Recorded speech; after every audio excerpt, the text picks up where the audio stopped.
welcome to Godly Thoughts with Koma Tasi. Today we are taking scripture reading from 1 Samuel 7, verse 3, where Samuel talks to the children of the Israelites and he says, if you are really serious about returning to the Lord, get rid of your foreign gods, your Ashtoreths, and things you got from other nations. Get rid of those and turn to God, and He will receive you.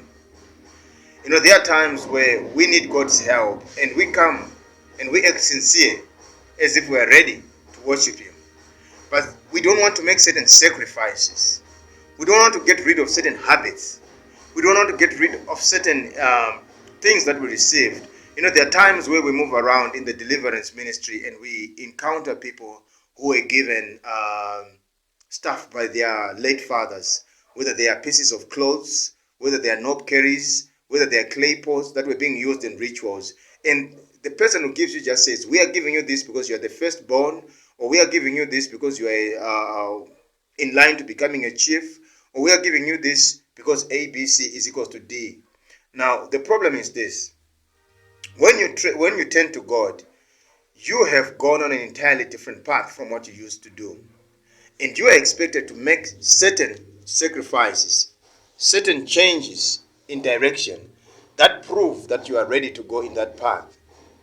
So, let me ask you, how often do you see a person saying they've made up their minds to follow God, but they cannot give up on an adulterous relationship that they are in, but they cannot give up on a business that they are doing which is ungodly, but they cannot give up on some habit that is self-destructive that they picked up a long time ago and they've become accustomed to?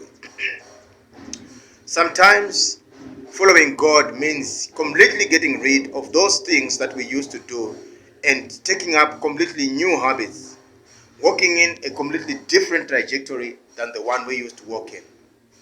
So, giving up what we used to do, giving up what we used to like, giving up what we used to think is best for us is very difficult.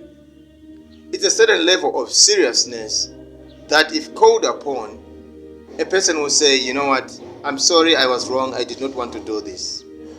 Samuel confronts the children of the Israelites. He says, I know you believed in false idols. I know you got things from your fathers. I know some of you were married into families where they do certain things. But you said you are making up your mind to follow God. If you made up your mind to follow God, then you will have to give up certain things. There are sacrifices you will have to make.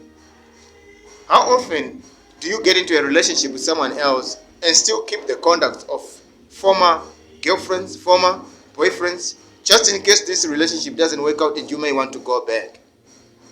You see, it's the same thing that we do when we come to God. We don't know if it's going to work, so we keep some of the things from the past. We are under pressure from our relatives and friends, and we know we can't just let go of the old things. We can let go of relatives and friends who want us to do certain things. People call you to a bira, a traditional gala, an ancestral ritual event, and you know that not attending, you may be chucked out by the rest of the family and they may ostracize you. So you realize you cannot take that chance. So what do? You go there secretly. But then when you go there secretly, what you don't understand that you have already opened doors to demonic attacks. Because you are trying to mix two things that cannot be mixed. Salt water and sweet water cannot be put in the same bottle. So you have to make up your mind who exactly you want to be with. Otherwise you will lose out on both. When you go there, they expect you to participate in their activities. When you come back, the church expects you to participate in its activities. But in the end, you will lose out because you cannot mix milk and meat in the same relish plate.